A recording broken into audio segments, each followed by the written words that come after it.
Truth will reveal.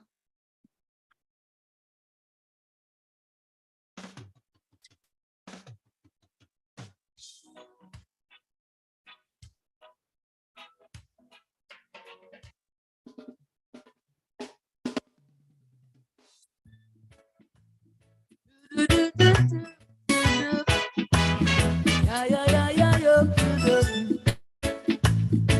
Whoa, whoa. Yeah, yeah.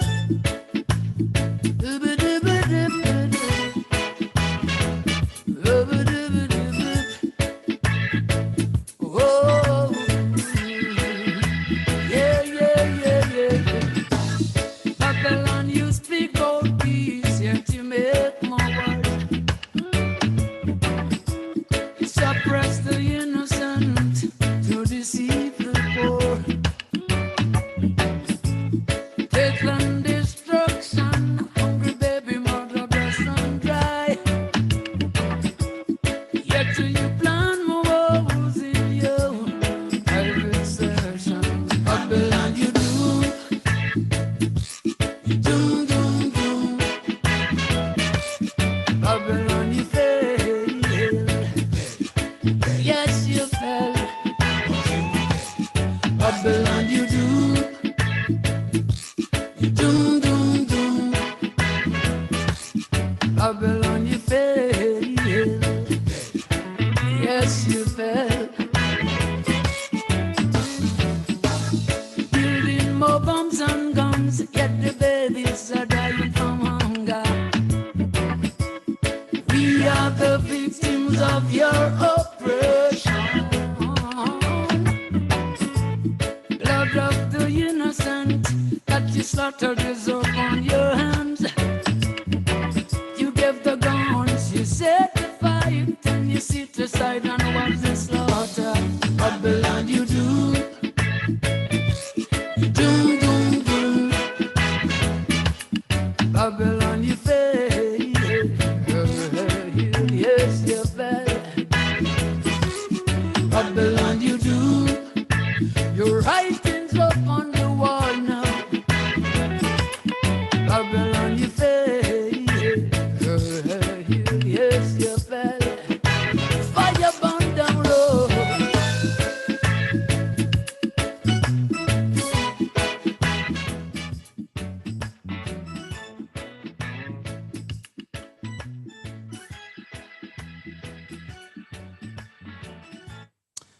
All right, it's about a time. A special greetings, a special welcome and hello to all of you already locked to this space that you got. It's 5 minutes past the good old hour of 6 o'clock today, being the 7th day of May 2023. And that is where we at Civic Vibes would like to wish you guys, all of you guys out there, a special greetings, a special welcome to yet another very interesting program. Should I add a very youthful program? We have two special invited guests here going to deliver for us in just a bit in the name of Mr. Paul Barron and Miss Julie Roberts. Two dynamos, I call them. And so a very, very interesting conversation awaits us all here this afternoon. So those of you who are already here on the live, please share that live feed. We are streaming this program on Facebook, that is, and also on YouTube as well. The numbers to call into the program, just in case you want to share your thoughts or comments, they are 245-2396 and 615-9470. I'll plug in those numbers in the live feed so that those of you can see those numbers as well. We are about that time when I want to, without further ado, move across and say a special good afternoon to my brother these days, the anchor of this program, Brother Alvin Thomas. Good afternoon to you, sir. Yes, good afternoon, Lofty. Excuse me, a pleasant good afternoon to our many folks who have already tuned in to the program. It's a pleasure to be back again another Sunday afternoon.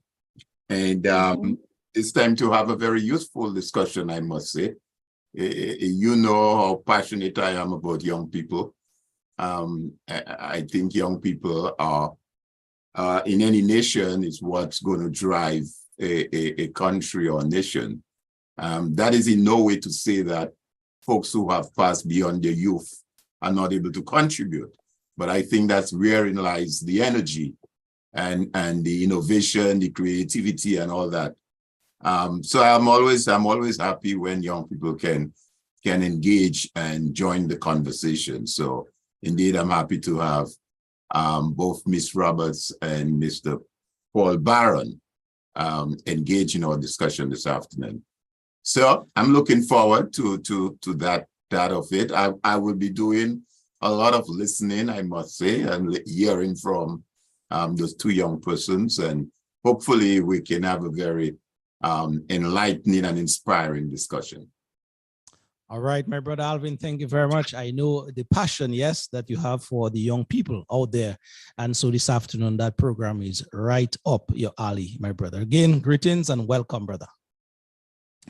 All right, without much more delay, Brother Paul Barron, he has already been here a number of times on the program, so he's no stranger, that is, to Civic Vibes.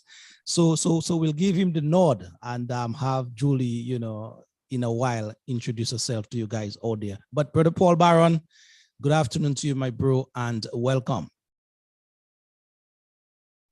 Hi, good afternoon, Loftus. Again, thank you for having me. And of course, to my distinguished panelists, Miss Julie Roberts, dear friend of mine. Mr. Thomas, I don't think I had the pleasure of being introduced or having met you, but it's a pleasure to have you here today as well. I'm truly grateful for the opportunity. Today, we're looking at a very topical issue in relation to the private sector, but more importantly, how we can utilize entrepreneurship as an engine for growth as far as nurturing skills and talents are concerned, but more importantly, to meet the demands of our everyday activities. So I'm really grateful for the opportunity to be here this afternoon. Thank you. All right, indeed, Paul. And we know every time you come onto this program, then the reviews and the engagement, they are right up there. So this afternoon we expect no different. Thank you again, brother. Thank you. Thank you. Yes, indeed. Julie Roberts, good afternoon to you as well. And how are you? And welcome. Good afternoon, welcome. Good afternoon to everyone listening in Facebook land. I've never been here before, as you've said before, so it's my inaugural visit. I hope it's a great one this afternoon. I think the topic is one that definitely needs to be discussed. Your co-host said that he is looking forward to listening to the young people, but we the young people also here trying to get some advice from the older ones. So make sure you speak up and let us know how it's, what's on your mind today. And Paul Barron, thank you so much for having me. And it's a great time to sit here with you when we're in the entrepreneurial world. Loftus said a quick introduction. I am Julie Roberts, as you said before. I am an entrepreneur. I'm a radio personality. I'm the founder of the Julie Roberts Foundation. I cannot cook, and there are tons more to learn about me, and I hope you can learn it this afternoon. So good afternoon, everyone. Good afternoon. All right, indeed. Julie, we want to thank you very much for taking time off as well your Sunday afternoon. I know you guys could be doing something else, but when we made the request, then you guys, consented. And so again, on behalf of the team and the many folks viewing at this time, we want to see a special thank you indeed.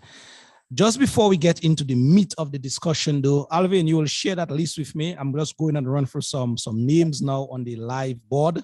Mali Ostri, you're there. Cyrus Raphael, also there. Carol Fontaine, you're also there.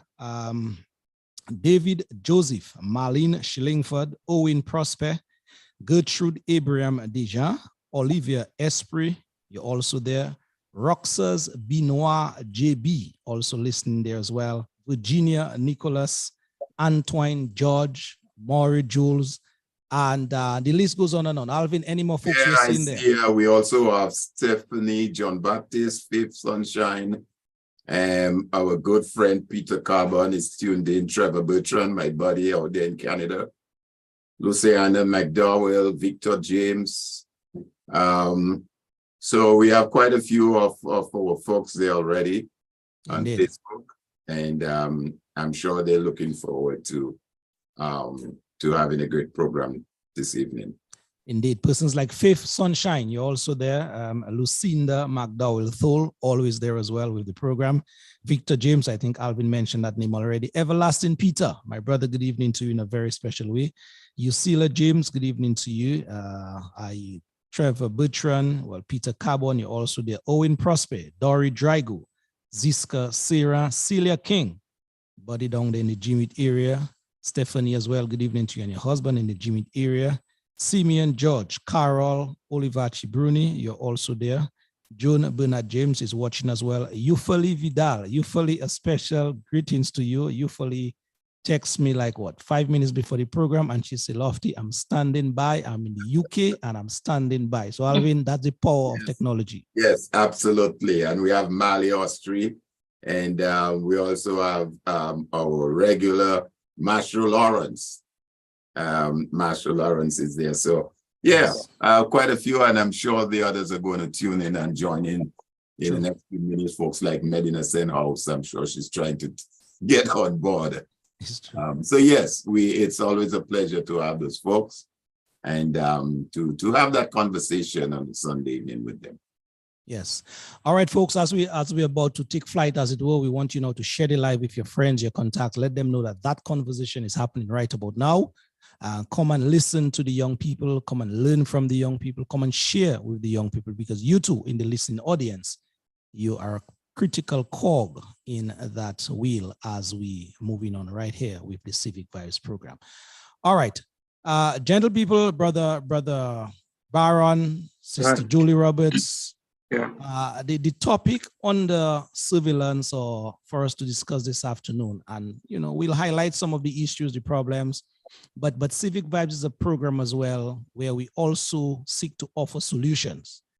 It's one thing to highlight issues, highlight problems, talk about the hindrances, what is in our way, but it's also as well good to wrap our heads or minds around solutions as well. So I know this afternoon's program, a large portion of it going to be concentrated on, the solution-oriented aspect of the discussion. So, Brother Baron, I wanted to take first knock at the topic we are discussing this afternoon, as it were. Opening bats. Yes, sir. Yeah, I might add as well. I mean, I think we should. Are you hearing my background, Lovely, by any chance? No, I'm not hearing thank anything. you, because I have a booyah effect going on in the background there.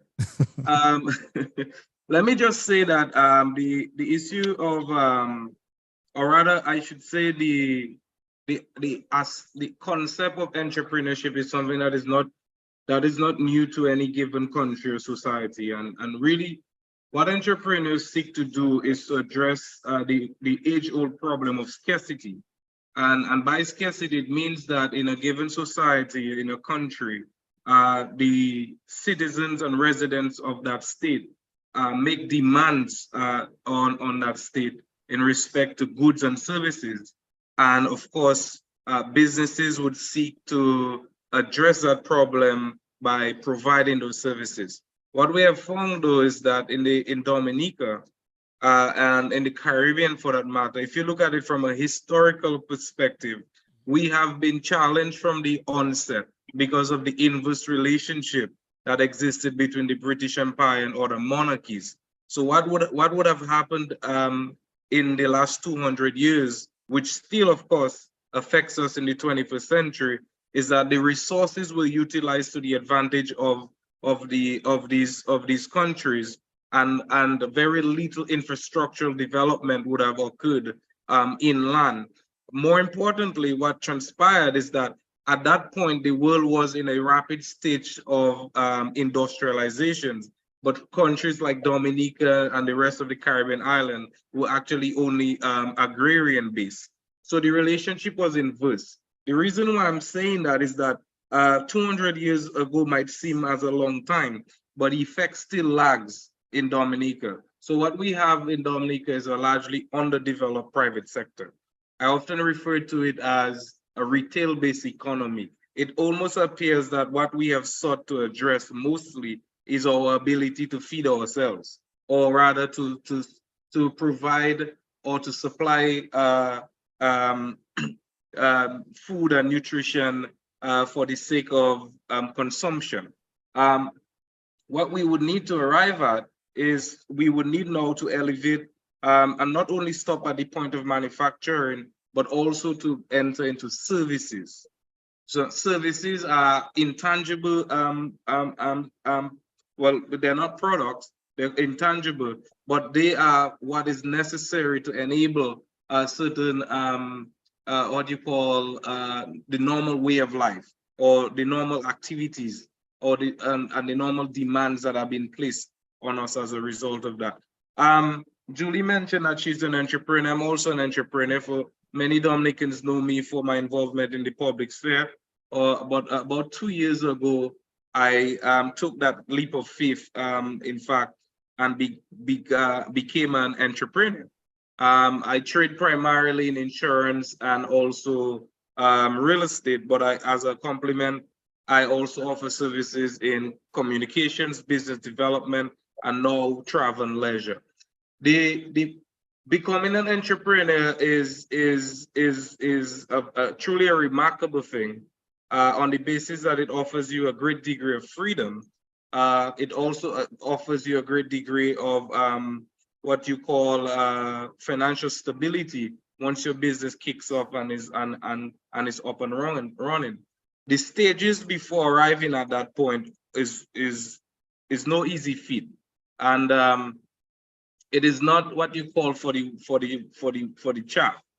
But it doesn't mean that other persons in the society cannot be encouraged to do so, because what entrepreneurs seek to do, rather than only solving their own unemployment issues, they in fact create a product or a service which in turn solves a problem for the larger community and society, and also employ people within the organization.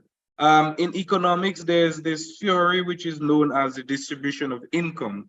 The distribution of income theory is based on households and firms, whereby firms gives households an opportunity to work and to receive a salary, and the households provide the firms with labor. Now, entrepreneur actually falls midway on that spectrum, because as an entrepreneur, essentially you are on the path from being a consumer to now becoming a firm in order to produce a good or service, and in turn to provide for the larger society and the larger community. So what we are seeking to do in Dominica, however, is to create an enabling environment. Now, you can only know to the fullest extent what challenges we are faced with if you're already involved in that industry, or if you're already involved in that sector. So having been involved in entrepreneurship for now going on the third year, and before that part-time, has given me a very clear idea of how it is that we should position ourselves as a country in order to sort of catalyze, firstly, to take advantage of the vast ideas and skill sets that young people have in the country. And secondly, to support them to the extent that the businesses are launched, and not just launched, but also monitor, and also to discuss the whole question of funding, which is so critical to the success of any entrepreneur. So I'll stop here for now and let my dear friend deliberate further. Yes. Thanks, Baron, for laying us down that foundation here. But just before we move across to Julie to chime in here, Paul, you keep mentioning about entrepreneurship. Can you just break down what or who really is an entrepreneur? All right. To the best of my knowledge, an entrepreneur is an individual or groups of individuals who have an idea to a specific idea, which could either involve the creation of a product, yes, or a service to solve a particular problem. You need to understand first and foremost, Lofty, that businesses exist to solve problems. The problems that businesses seek to solve is the question of scarcity, right? And of course, the allocation of resources. So entrepreneurs in that case are individuals or groups of individuals who recognize that there's a deficiency within the community. There's a particular need that is not being met. And as a result of that, they would seek now to address that need by creating an enterprise in order to serve the interests of the public. I hope that is clear enough.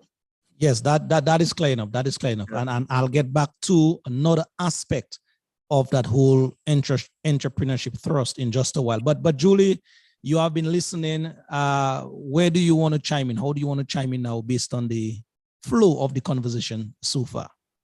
Yes, so something that people will learn about me is that every time I speak on something, I am the one that want to speak about the education aspect, because I feel like whenever there is an issue, before you can find a solution, you have to understand it, and you also have to educate, have the mindset in order to find a solution. So I hope this afternoon when I speak on the educational part, we don't feel like I'm boring. And also, you just asked about entrepreneurship. Like, what does it mean? It basically means to undergo or to undertake something. And it comes from the French word entrepreneur, is a French word. And it basically speaks of thinkers. So innovators are normally entrepreneurs. So a very visual idea of what the definition is one who undertakes any project. So Paul said something that I really want to chime in a little bit. He spoke about the history of entrepreneurship and why we may be in the place we are as a Caribbean.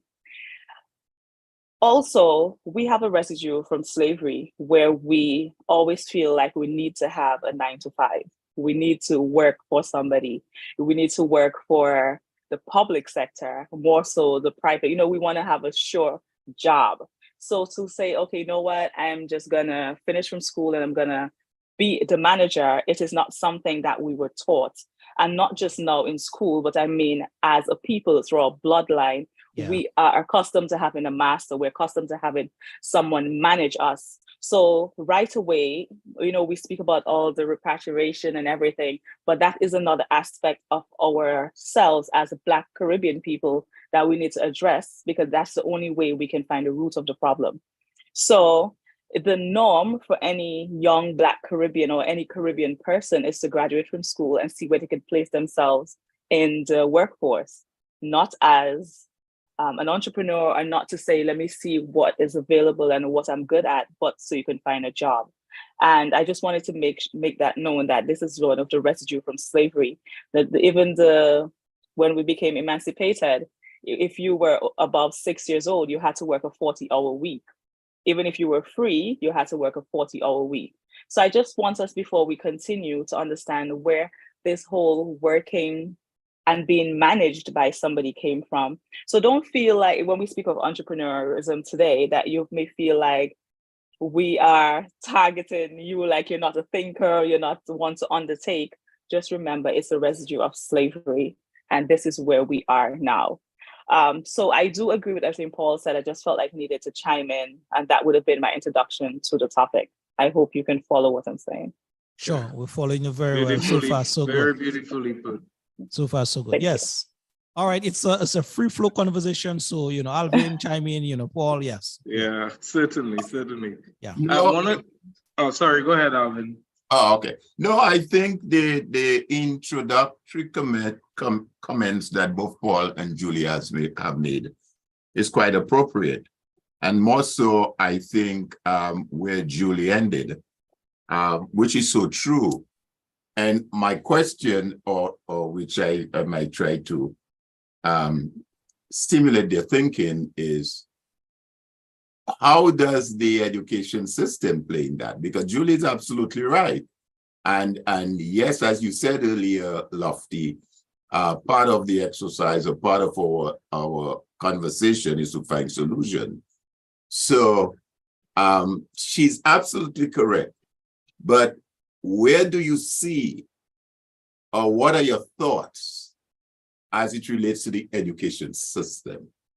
Because yes, it came from the slavery mentality, quote unquote, but is the education system, even as of today, enhancing or helping that? So, I mean, you have kids starting off at kindergarten or whatever. Are they allowed to think creatively? Or is it a question of just learn A, B, C, whatever, jump over the moon, whoever jump over the star, and that type of thing? or to allow this individual, this young mind, because at that 3-year age, they're very creative, very creative. But once they get into the education system, that is stifled. And they're now put in another system whereby now, like you say, they move from preschool to primary to secondary, and they want a job. So do you any of you mind just given where Julie left out, speak of the education system and its impact on all of that? Oh, I think what really happens, and it's interesting that you would say that, because I was actually just reading an article in respect to that. I think what we seek to do is to apply first world solutions to perceivingly third world challenges, right? I've always been of the view that each country has its own comparative advantages. And when you consider a country, you also should know that there are certain things that are endemic to this particular geographical territory. It means also that its people have a certain degree of uniqueness. Its people and its culture should influence the behaviors of everyone, particularly. So when you look at the Dominica situation, or you look at it within the context of the Caribbean, we're being taught things that frankly are no longer consistent to a 21st century reality or a 21st century outlook. What I've found also is that it is really just almost quite cynical that you're trying to teach so many things in a very short period of time. For example, if you look at the secondary school system, you have only 5 hours, and how much can you actually do within those 5 hours? There's a heavy emphasis on academics, while skills and vocational training are actually secondized almost non-existent in many of our schools. We are not tapping into our human capital, and we're not tapping into the uniqueness of our human capital on the basis that you and I have given talents and you and I have given gifts. Everyone has such. If we're able to identify almost in a sort of sifting mechanism, we're able to identify persons on their uniqueness, their talents, then we in turn can help develop them along those lines. If you take sports and athletics, for example, if you look at the question of sports and athletics, because Matthew, an athlete, a sportsman, a cricketer, a footballer, by their nature, they are entrepreneurs, you know, on the basis of how they go about to do their business. If you find that there are certain persons who are inclined athletically and also in various sporting disciplines, how do you in turn, or the larger community, how do you in turn nurture that particular skill?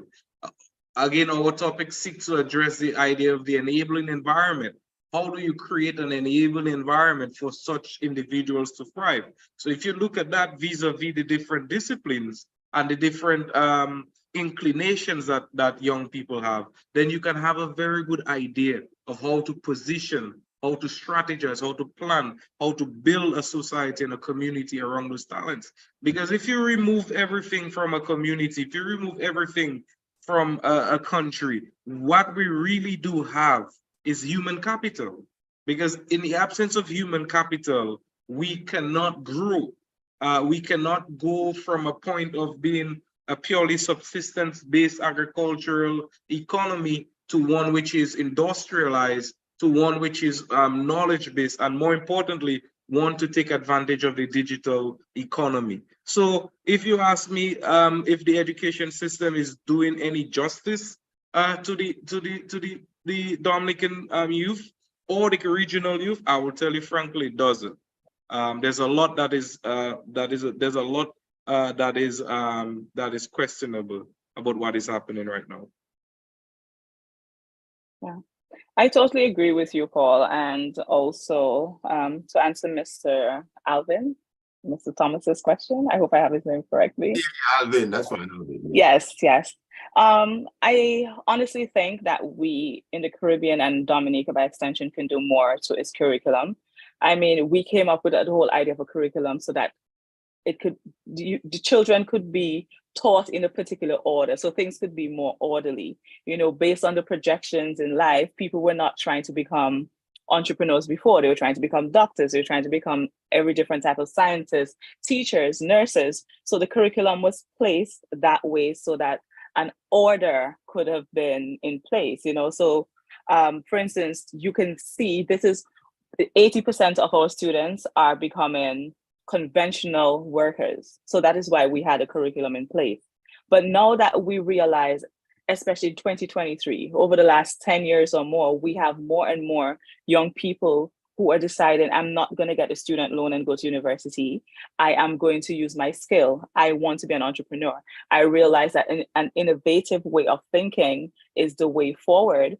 We should definitely now revisit the curriculum and say, okay, how many skill-oriented subjects do we have? Or even if we still want our students to be versed, that we can still have sciences. However, we can have sciences be extended to mechanical sciences in school.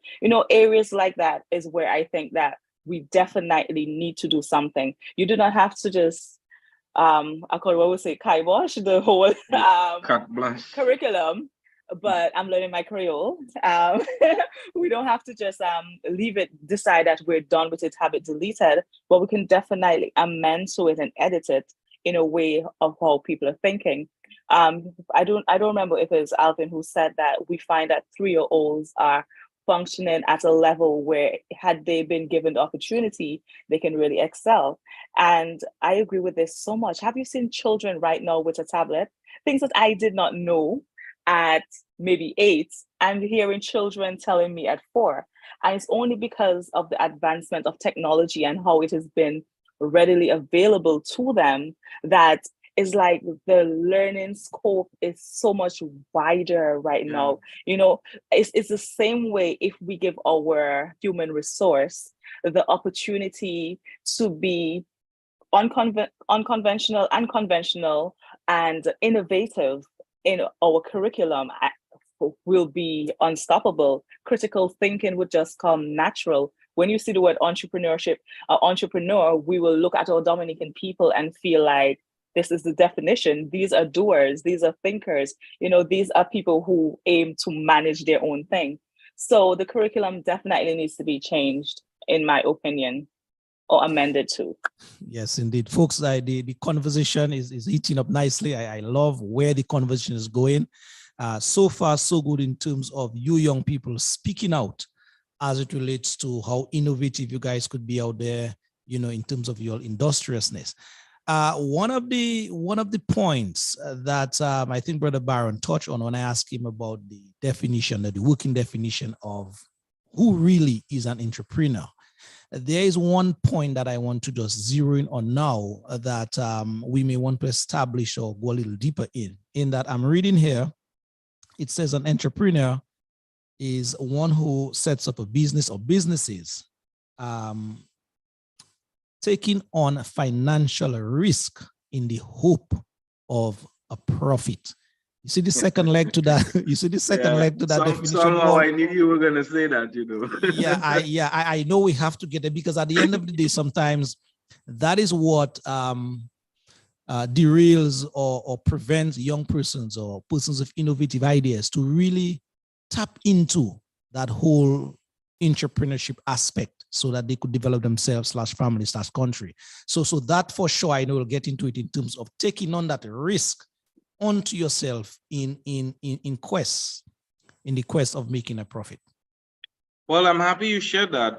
The best way you can consider that in respect to entrepreneurship is that entrepreneurs are really dreamers, right? We set really very, very, very big goals for ourselves. Those goals are so big, they have this sort of magnetic, what I call magnetic field, that it pulls you through every day. And I'm sure everyone here can associate with it. And of course, everyone in the listening public. By that, what I mean is that you have to constantly stay motivated to the extent that you are going and continue to pursue your goals until you realize a tangible benefit. In respect to my story, I started my company right after my daughter was born. So that would be anywhere from 2020. I think I launched it in February of that year, or January of 2021. The early stages of development in my company was a lot of what you call back-end work, a lot of negotiating co-brokerage agreements, setting up the website, doing a lot of market research, a lot of analysis, and just sort of positioning yourself or what I consider setting your sail. And during that period, I made no money.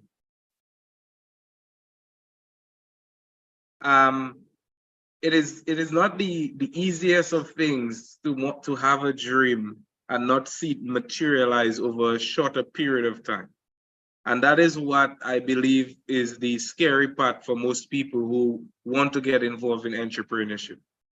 They do not consider themselves having this sort of tendency to endure several months at a time with no cash flow. Yeah. Yeah. And by that, when I say no cash flow, it means that you literally are not paid a salary, number one, and you also cannot take care of some of your most basic needs. All right. Now, the most important thing to understand is having experienced that. And I often look at it as the fashioning and of the universe, the sort of divine, the things that we are not able to comprehend. That if you consistently stay focused on your goals and your dreams, your aspirations, and you work towards those consistently, not giving up, that with all certainty, you're going to reach to a point where you are going to begin to get tangible benefits and results. So if that be some advice to any young person out there, or anyone for that matter, because entrepreneurship is not dependent on age. True. Someone can start at 65, like Colonel who launched KFC, who became a billionaire in his senior age. So it requires, it involves a great degree of risk, but it also involves a great reward if you stick to it and stay focused. Yeah. And I don't know if you know this quote, but this quote that says the biggest risk is not taking a risk at all. All right. So entrepreneurship is all about risk, and yes, sometimes it doesn't work.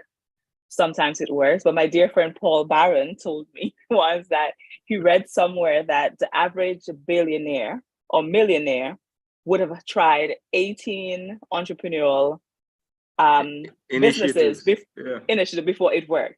So sometimes you have to take a risk. And in life in general, the biggest risk is to not take any at all. When you look back and I could have done this and I didn't do it because I felt like I was not going to make money, or somebody else is doing it. I think that's something we definitely need to touch when we speak about entrepreneurship sometime today, where people have ideas and they feel like someone else is doing it, so they cannot do it, and they will have all the reasons as to, the population is too small, I don't have the money. So it's just such a big risk and they don't do it. However, that same person will take the risk of going to get a student loan and going to try to get a degree, and then hopefully they can get the job of their dreams. So it's just a matter, or the reality is you have to, as Paul said, be goal-oriented, figure that your dream is bigger than life, and just know within yourself, I can do it. And if it's not working, you move on to the other one, the next one. True. Yeah. Yes, guys, the Paul used a word that I just want to piggyback on now in terms of the tenacity. You have to be able, you have to have a special stickability, if there's a word like that, to your dream or dreams. Yeah. I read an article. I read an article that basically enlightened me on a chemical that we use every day, WD-40, Paul. Yeah. WD-40, Julie. Alvin, WD-40. Yes. The company, the people that came together in terms of my reading of that product called WD-40. Do you have an idea how many times these people tried to get that chemical down to a science to be doing the magic it is doing today? A lot, I assume. They got it right on the 40th time. That is why that product is called WD-40. Ah, interesting. yeah, that's it. When I read that, I was amazed. So basically, just to draw back on the point Paul was speaking about and Julie alluded to, the business opportunity may be there now for the grabbing, but unless we have that sort of mentality to stick to it, the road will be tough. The road will be rough. Paul mentioned there are weeks, there are months you will go without a salary, without being able to pay your bills. But it is that road that you must walk or you must trod that will, get you to reap the success at the end of it all. No, absolutely. Indeed. And I think what I mean, if one may just, look at I know our focus is more local and regional, but if we look at on an international there, a lot of companies businesses that were established in North America, and it was during the time of the Depression. That's when most companies were for more money. As a matter of fact, it was stated that during COVID, companies made the most money that they've ever made during COVID, during a crisis, the pandemic. But let me go back to Julie and Paul, because I'm enjoying the conversation, and as I said, I'm going to be doing a lot of listening. But I spoke of the education system, and I fully concur with your comments in that regard. But let's talk about that mindset, which is also critical, that state of mind. Because everything starts in that head of ours, that mind.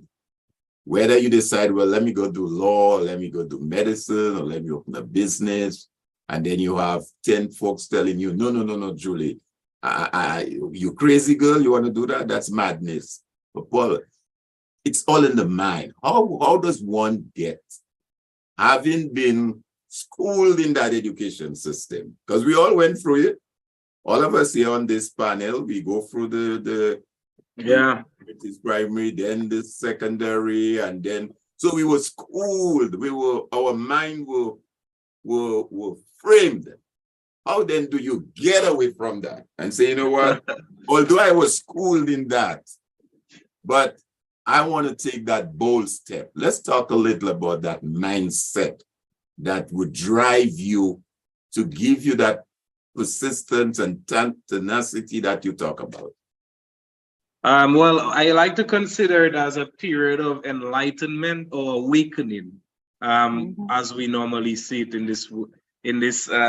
It's driven by millennials, I must say, and the reason why I say that is that millennials, and for the listening public, millennials are anybody who has been born after 1985, right, up until the point at which we are now, early 2000s, right? Lofty, you don't qualify your Lofty, just so you know. Yeah. So millennials are particularly... Alvin, I'm on this side of life long enough, Alvin. Millennials are particularly challenged, Alvin and Loftus. And the reason why I say that is that what our parents would have experienced was a great degree of stability. The Great Depression would have affected the entire world. They came out of that experience. A lot of people were doing things in the right way. So there was a great degree of stability. What we have found though as millennials is that we have seen that the income generating activities or the base from which we would have created a bulk of monies was almost non-existent. So we find ourselves having to sort of revolutionize our circumstance, and we are not just limiting it to ourselves, because we find that we belong to communities, we belong to countries. So we in turn are seeking to revolutionize the whole business community, business environment, so that it then provides for us and everyone around us. Because you might ask the question, who is going to do it for us? Our younger peers, and I would say the focus is not necessarily on that right now. Because if you realize, and I mean no pun intended, but young persons are increasingly more concerned, younger persons rather, are more increasingly concerned about consumption-based activities and a great degree of entertainment, driven by entertainment, because that is the direction the world is right now. At the comfort of their parents, or at the comfort of relatives. So we have to understand that millennials, people like Julie and I don't quote in ages, but the 30s, the mid 30s, going up to the 40s. These are the group of persons that must now solidify ourselves to sort of pull our communities out of this sort of economic malice that we're experiencing. In Dominica, there are a lot of people like Julie and myself that are doing incredible things. I don't need to mention any names there, but some of our peers, some of the persons in the larger community, they themselves have traits like we do, and they have created very viable businesses to do so. So the first thing, Alvin, we have to do is we have to get to a point of enlightenment, or a point of awakening. Right now, it is being referred to as the woke phenomenon, whereby you stand apart from the herd or the crowd, and you look at it and you say, you know what? Seriously, I am not going down this path. There clearly needs to be, or should be, a better path that I can take. Now, granted, not everyone can do that. Not everyone can take those bold risks. Not everyone can endure these constraints. So kudos to everyone who is awakened and everyone who's enlightened to this new reality, that we cannot not only consider becoming employees and working for the system, so to speak, but we can also take charge of our lives and create opportunities that can in turn affect everyone around us, so to speak. So that is really the mindset, Alvin, that one has to sort of put him or herself in, and realize that, hey, I have some talents, I have some gifts, and I believe if I take this direction, if I surround myself with like-minded people, if I learn, and one of the more critical things about entrepreneurship is that you must have a thirst for knowledge, and you have to engage in a learning activity every single day. I like to say, I'm not bragging, but I like to say that, but I read for at least 3 hours every single day, because that is how I stay ahead of my competition. That is how I stay, how you say, continuously current, yeah, and relevant. Because even as an entrepreneur, you have to be very relevant in your sphere of or your industry in which you would seek to make your mark. I hope that answers your question, Alvin. Yeah, and if I can chime in here, I know they said it's a discussion, but if I may, you spoke about that moment when you realize that, okay, I can do this, I should do this. These are my goals. And for me, I think I was always an entrepreneur in my heart. I did go to medical school, and then after we found out our school was not accredited and everybody was losing their mind, I think that was my woke moment, according to you. But something that we've been talking about what the schools are teaching, but something that my mom taught me was financial literacy. And I think that is a big thing that we need to teach at home. So we're talking about what the school needs to do, but I think we need to pause and sit at the doorsteps of families, of homes. And when you're brought up in a home where you understand it's summertime, you have to either do a little internship or you have to make ice pop. By the time you're 18, you have to have something that you're doing for yourself that is outside of the conventional. When you're taught that, so even if you're just selling ice pop or you're making coconut cheese or you're buying some earrings to sell over, when you're taught that from your home, it forces you to become diversified. So if the world doesn't work out for you with the current system that it has, you were taught that you can do other things. So while for me, it was that moment, oh, I don't want to be a doctor anymore. What do I want to be? I also had that within me. So I don't know if that's part of answering his question. So financial literacy and diversity is something that we need to teach our children at home. And even if you're already Lofty and Mr. Alvin's age, I mean, it's not too late for you to say, I have dreams. As Black people, we will do this. We know that we have to pay, for instance, we have to pay our phone bill, but we will buy an expensive pair of shoes.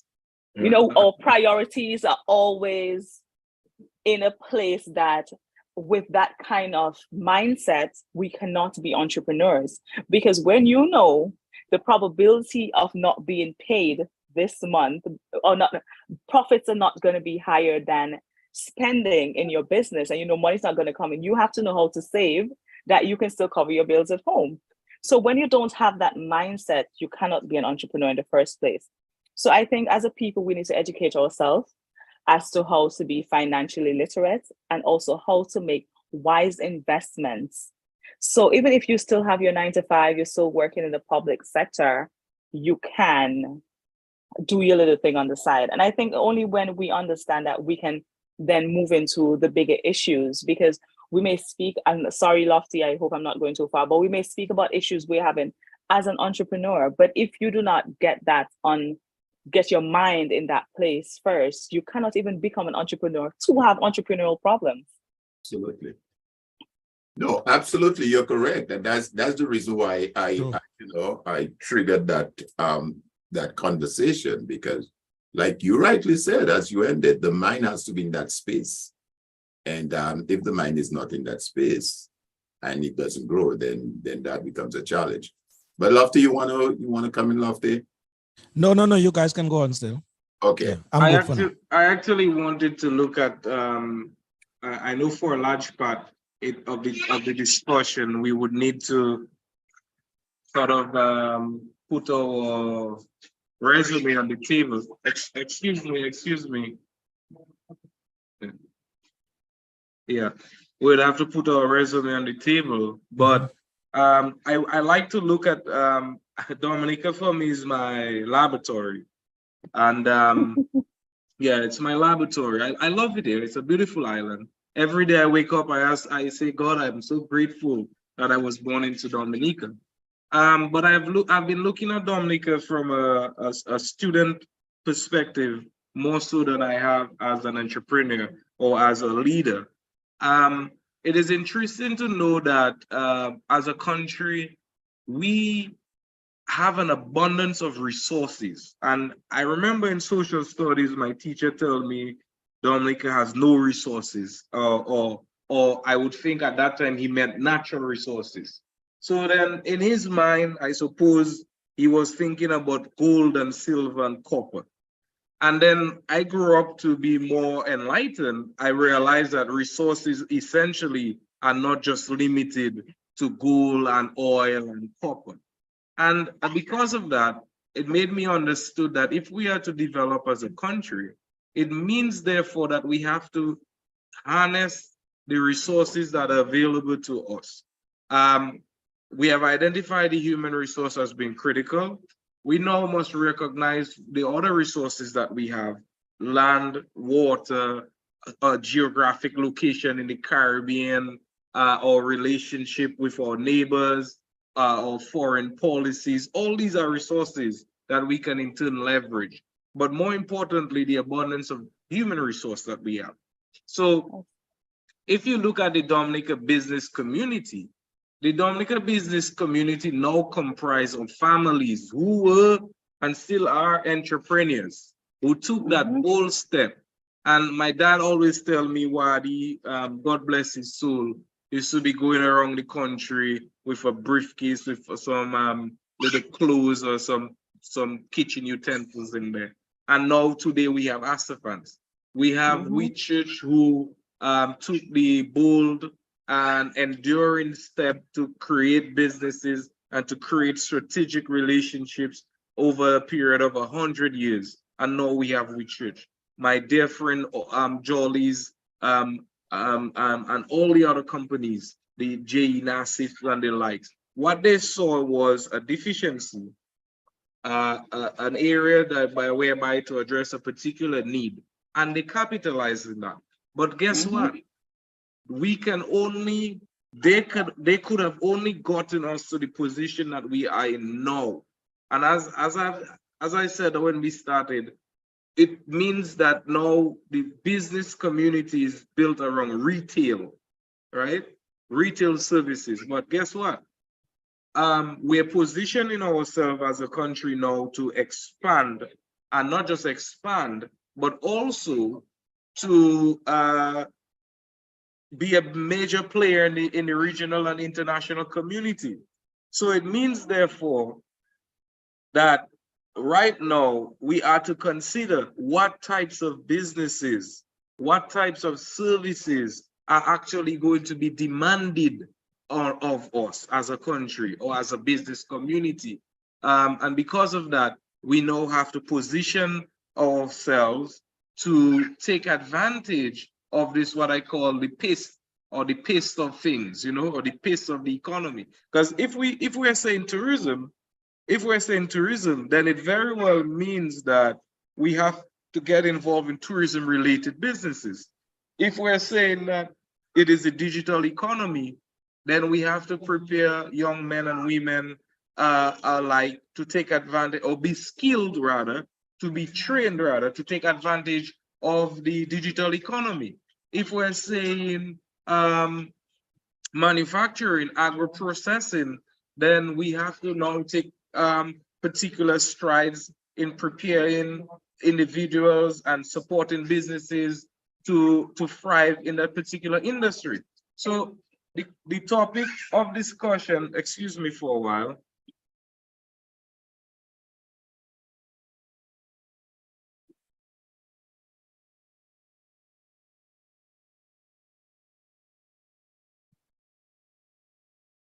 Yeah, I have a toddler at home. Many Dominicans are familiar that my daughter normally comes on whenever.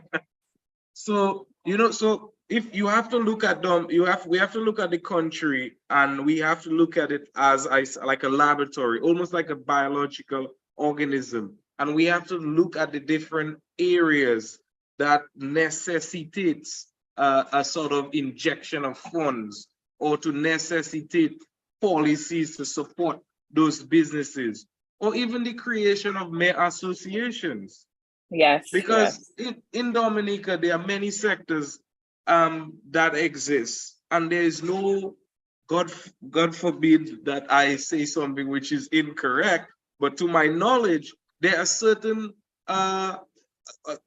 sort of association or regulatory bodies that don't exist to sort of oversee these particular activities. And that is your question of consumer protection, consumer rights, and those things. We have a long way to go, but these types of conversations are a step towards arriving at that, to sensitize the general public about certain things that are necessary to sort of enable life and to create a better standard of living and welfare for the larger Dominican public. Paul, I don't know if I can chime in and just say something here. That's definitely one of the things that I really was waiting for you to be done to say. I was listening to you now, but that's what it's saying. No, of course. Because I do believe that, a lot of people tend to say, oh, Dominica is just good in maybe ecotourism, or we're just good in agriculture. But then when I sit and I look at Dominica is almost verging to innovation. Almost anything you can think about, any sector, the resources there, not just the human resource, but the resources are there, and it is just not happening yet. So somebody from the outside who have traveled or have seen how life works, they're just looking at Dominica like a blank canvas. So there's no such thing as, oh, it's just one industry we strong in. And no, we definitely have a plethora of areas that we can improve as entrepreneurs. But let us, for instance, I'm so sorry, I hope I'm not bringing any conspiracy on your show, but let's just use the fisherman, for example. You will go to a fisherman to purchase some fish, and he will say something like, boy, I have 2 big dough at how long in my fridge? I just cannot get rid of them. Business slow. And then you would ask, do you have a lively association where all the fishermen can come and say, this is the amount of fish that I have this month. And even if you put 60%, you get paid for your 60%. I get paid for my 1%, and we can ship it to, let's say, Guadeloupe. As a collective, we can ship it to Guadeloupe. So the issue that you may be facing as an individual fisherman, if you decide to put, because of the system, if you decide to put a body together, you would have been able to do better. And I find that a lot of entrepreneurs fail, or they say we do not have the resources because a system wasn't put in place for them, as opposed for them to create the system. So I hope I'm Lofty. I know this is your show. I hope I'm not going to a place that you don't want to go. It's a young people program. So go right ahead. Speak your mind as a young person. No problem with that. So that definitely is an important factor that we are having in Dominica as entrepreneurs. The systems are not in place. And we're not talking about from the public sector. Yes, we will get to that part as to how they can put systems in place. But from the private sector aspect, it is so important for people to decide, this is what I need. My fish is not selling, but guess what? Guadeloupe have a market that Dominica do not have. Let me see how I can get this done. So, Paul, I don't know what you have to say on it, but the system in place, associations, small associations, to get your stuff out and to get it sold, to make good camaraderie, that kind of thing. I think that's needed. That has to be the case. Paul, just before you chime in here or rebut to what Julie's saying, it's 7:05. We're already an hour into the discussion. Oh, wow. How time flies. At that time, we normally take a little musical break, a little entertainment break, and then we'll get back to you guys live in just a while. All right. So just hold it for there, Paul. We know that you're fired up and ready to go, but we'll come back to you. All right. Let's take a little musical interlude now, as it were. We're gonna hear one from Daddy Chess. Daddy Chess singing a song sometime back in 2001. Your destiny depends on you. Trust me, it chimes in very well with the conversation we're having with the young people here this afternoon. Take a listen, folks. We'll be back in just a bit. Times are hard, all our troubles around me. It's a pity, so many live in misery. The seeds of our morals no longer grow, and so I know we have nowhere else to go. After all is said and done, we no longer hold true to the instructions from the Almighty One. Yes, turn about as we go astray. Someone tell me what will be our answer on Judgment Day. That's the time you will want to be forgiven. Why not now tell me what's your reason? Time's running out, make your decision, or you will be sentenced to the everlasting prison. So never think you are greater than another. You too are a sinner, and you don't have the power to live forever. So think of your future and never judge your brother or your sister. You don't have the answer, but first look into the mirror and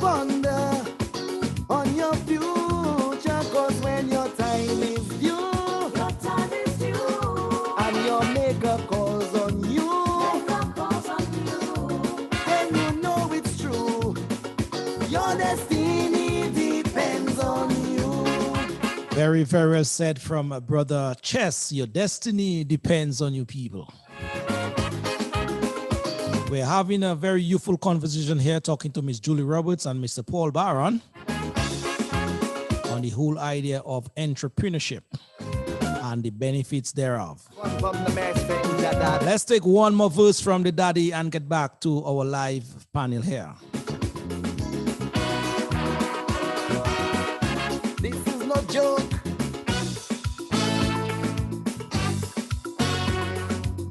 Hear this. Take a look worldwide and in our country. It's heartbreaking to know the extent of poverty.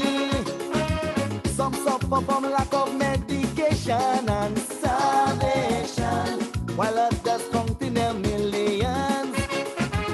Time for us to make a change. Lord knows our priorities need to be all rearranged, yes. We should all have a plan. Together someday we will all meet in the promised land. But first we got to change our own heart. Only then we can make a new start. Time's running out, make your decision, or you will be sentenced to the everlasting prison. So never think you are greater. Yes, Dominicans, your destiny depends on you. Whatever you perceive, yes, you can achieve. Thank you, Daddy Chess, for that very great inspirational number to add much value to the conversation we're having right here. Brother Paul, we'll take some suggestions or some question comments in the feed in just a while. But you were on a roll a while ago before the break. No, I actually was, when Julie spoke, one particular thing stood out, especially when she said the lack thereof of organized associations, organized bodies to sort of oversee and regulate the activities, certain business activities. You see, you and I, Dominicans, everyone would know quite well the sort of disunionized price mechanisms that exist, you know, in terms of you go there, you get $1 for $4.50, you get it for $7. You know, it's something to consider that if we're going to trade in services and goods, and also if we are going to be consumers of services and goods, then these things have to be regulated. You know, interestingly, Loftus, one of the things that I know full well that is lacking in terms of the private sector or the approach to business really is the whole question of data and the analysis of data, therefore. For example, I was reading the Chronicle just this afternoon here, and it was very, very, very surprising to me to know that a pound of passion fruit is $5. And when I say surprised, I was excited about that because my first profession is as a farmer. Yeah. And I told my wife, now interestingly, my wife had made some passion fruit juice just recently, and she saved the seeds, and she said, well, you know, we need to plant some passion fruit. So when I pick up the Chronicle, and I have it right here, and it says a pound of passion fruit is $5 EC, and the average bag of passion fruit weighs up to 98 pounds. It means you can make over $400 in one bag. Yes. Now the question is, how much of that information is available to the public? How many young Dominicans know that you can sell one bag of passion fruit and make 500 EC dollars? Well, at least Paul, just to come in here, it is in the Chronicle. Yeah. The question is, how many young people reading the Chronicle? But that is the point I'm making now. The medium for saying, because something like that, a Facebook, a little creative art on a Facebook post could easily solve the problem, because that could help. And you see, we have to be very careful how we what the things we say about young people, huh? Because there's a lot of hardworking and very, very dedicated Dominicans out there who are involved in all different types of businesses and also who are very in tune in the agricultural sector as well, and are looking for opportunities like that. But I can very well tell you what the next challenge would be, though, if we have an influx of passion fruit planters. We will, the market will result in what you call a glut, and there will be no markets for those things. No local markets. No local markets, rather. So we have to look at this from sort of like a multi-dimensional view to know that when one sector receives injection of funds or any sort of support, that the necessary venues and marketplace are available for the sale of those produces, you know.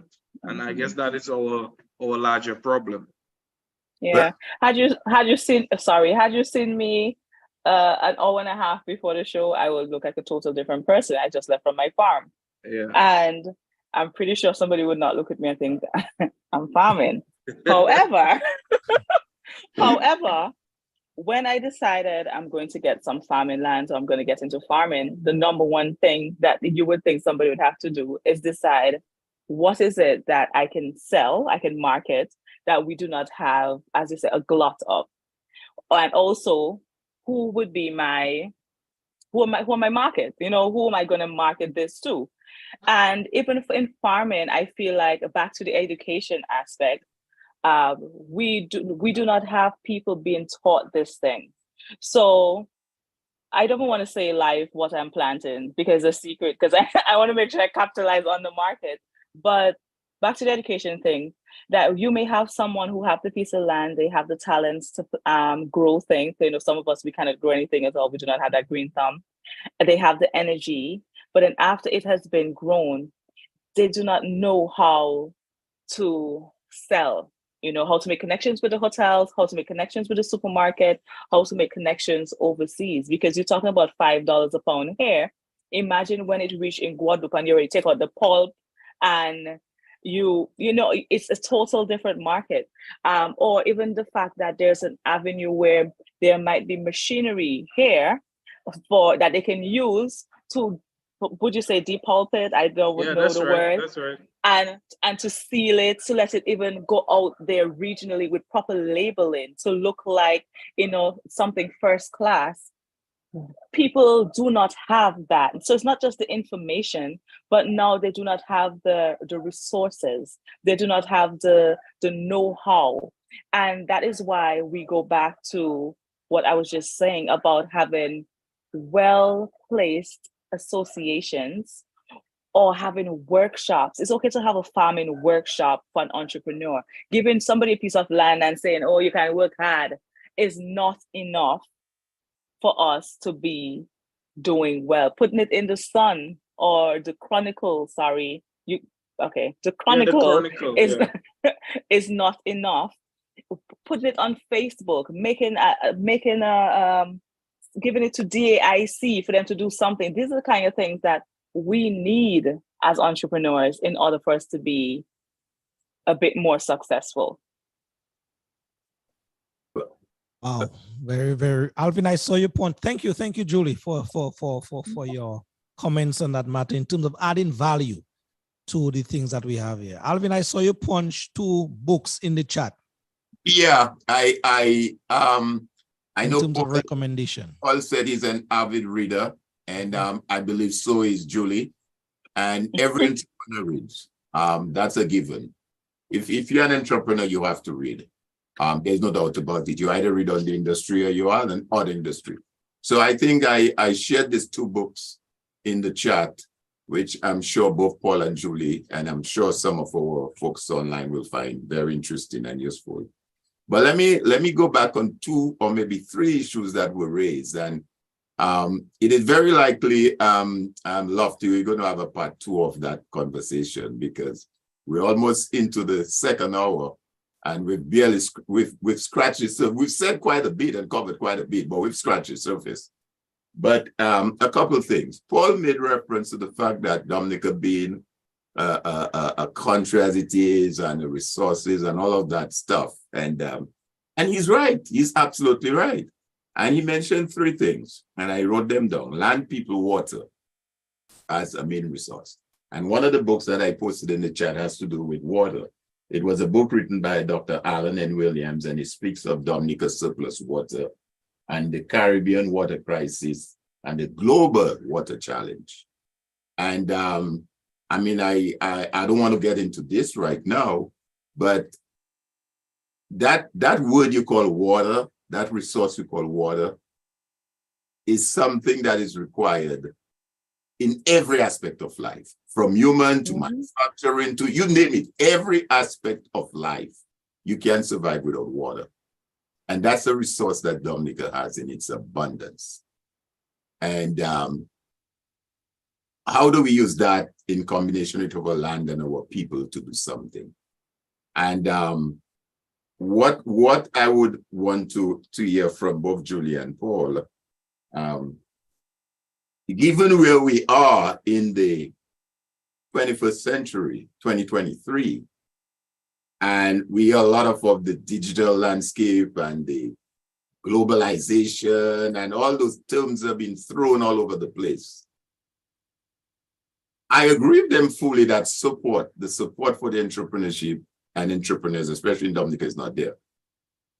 But do you see yourself? Because Julie said she operates both in Barbados and Dominica.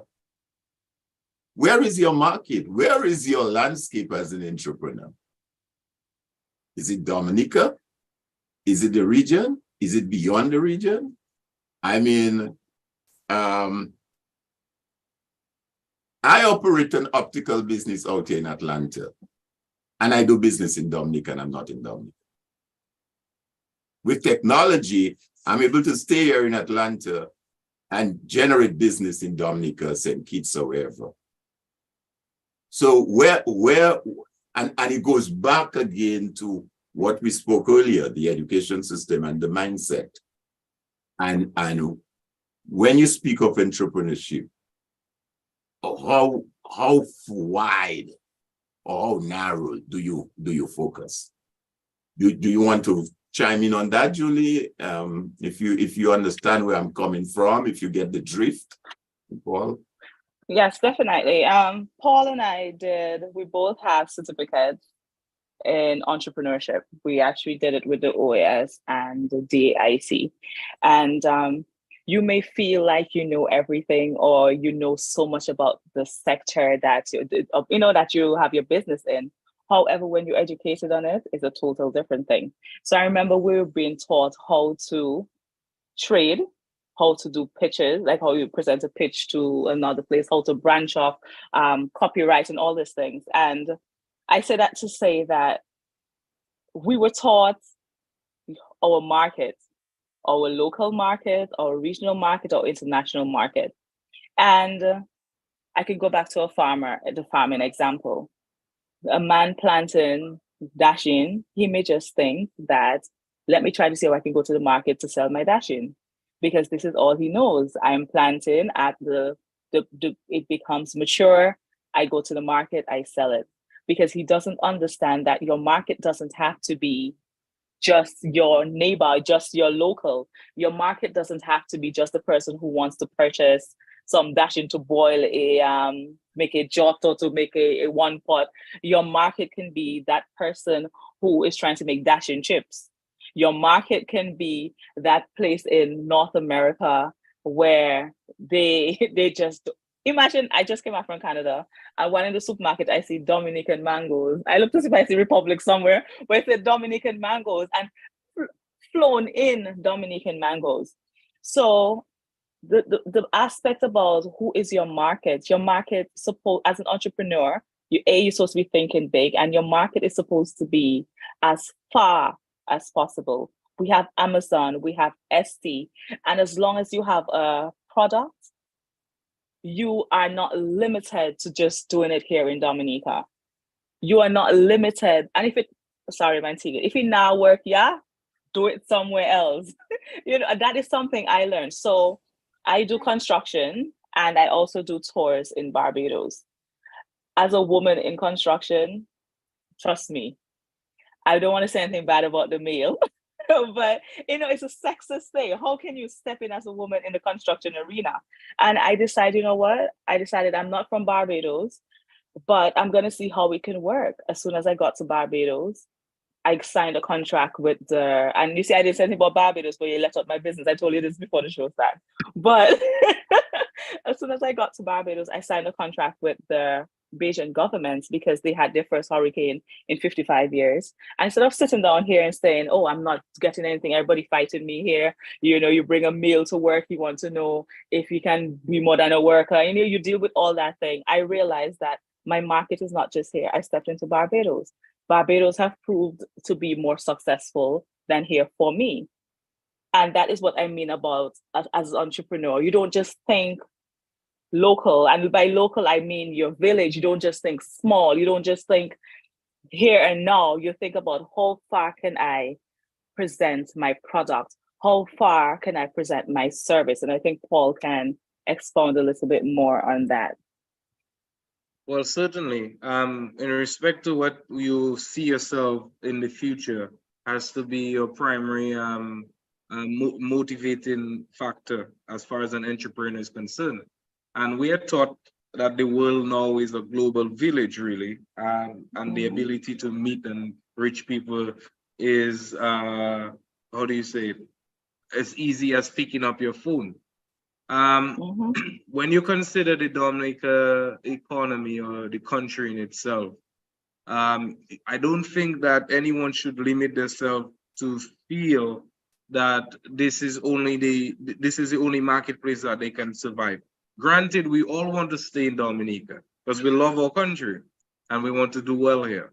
But if you look at yourself as an entrepreneur, you now also have to consider yourself as a global citizen. And also a global player, rather, because you now produce a good or service. You also are a legal entity, which means that you are now part and have a responsibility, rather, to feed the golden goose, which is inland revenue. And now you have the responsibility of having to pay staff and also contribute to their social security, long-term employment, and pension. When I launched my business, I never limited myself to Dominica, Alvin. In fact, the territories in which I have an active affinity or affiliation would be St. Kitts and Nevis and Trinidad and Tobago. I'm involved now in the travel and leisure business, so my market now is the world, but with a heavy emphasis in Europe, Eastern Europe, North America, Canada, you know. So I don't believe that anyone in these times can say that they should limit themselves to their own geographic location. We have to think beyond that, you know. All right. Yeah, great response. So we're almost approaching the 7:30 mark. It looked like Lofty. So maybe we can start moving into maybe some more direct solutions, if we call it that. What are some certainly areas that you think young persons who are listening to the program this evening could take that leap of faith and get that assurance and get that motivation, despite the fact that, you know, as we have identified, there is some lack of system supports and all of that. So what would you say as maybe, and I'm sure it came out in what you've said already, because we touch on education, we touch on mindset, we talk on market, we talk on, Julie gave some example of the fisherman and the farmer. But what would you say to a young person listening out there, a millennial, as you said, who is on the edge and having listened to Julie tonight and yourself and wants to make that leap of faith? What would you say? What would you say to them? How would you pitch to them and say, you know what, Alvin, you come across as someone who is creative, you got some ideas, why don't you do X, Y, Z? Or, I mean, how would you go about it? If you were to speak to a group of young persons, how would you address them? Yeah. All right, guys, Paul, Julie, Alvin, just before we go into that segment, which is the solution aspect of things, let us move to the live feed so that we can sort of engage, interact with our folks there, because they too, they have been, chiming in, listening, and also contributing as well. All right. Okay. David Bertrand, Alvin, and you can take some of them as well. Dave Bertrand, writes, marketing is a problem. The shipping costs can be very expensive. Sometimes we have to pay more for the shipping than the actual cost of the items themselves. All right, that is the comment from Brother Dave Bertrand here. Marshall Lawrence says, a vibrant economy is vital. Investments, sustainable jobs, and spending power. Alvin punched some books a while ago here. Any more comments you've seen from your end, Alvin? That well, I see Malin Schlingford. Let me see. She said, young people are seen through the debt trap of college fees. It's set up for the bankers to create wealth in city. I guess that was maybe in response to the earlier comment that Julie made earlier as it relates to student loan, going and study and not being sure that you would get a job in the field that you've studied. I don't see any other comment apart from what you've just read. All right. So guys, in terms of the issue that Bertrand raised in terms of the shipping cost as it relates to, young people or even elderly people opening a business, how would you respond to Brother Bertrand and his comment or point? When he said shipping, is it that he is exporting or importing things? You didn't say, right? I would want to think is importing stuff. Importation, yeah. We know how it is in Dominica with that. Well, importing that is a very, that's a very ticklish matter, Loftus, in respect to imports, because as far as I know, imports and the vast majority of Dominicans are subjected to the import duties. As to how they are fashioned, I have no idea. I know that it has been a long-standing cry for everyone, even the big businessmen, because you hear the big businessman speak of that he has to pay exorbitant import duties. I know the conversation of whether we should relax those duties is an ongoing one, and of course, if we do, it will help everyone. Because most of the things that we need to use in our business activities has to be imported. So if those import duties are relaxed, and when I say relaxed, I mean essentially relaxed and not altogether withdrawn, because I don't think it's a situation, it's not practical to remove the duties entirely on certain things, because the sort of the exchange between the producer of that particular thing to the consumer, the cost must be brought on and carried on and passed on to different players along the way. But certainly, I believe the import duties should be relaxed to help young entrepreneurs and the business community thrive. Yeah, indeed. They're actually, I do not want to misquote or misstate information, and I think that's just back to information.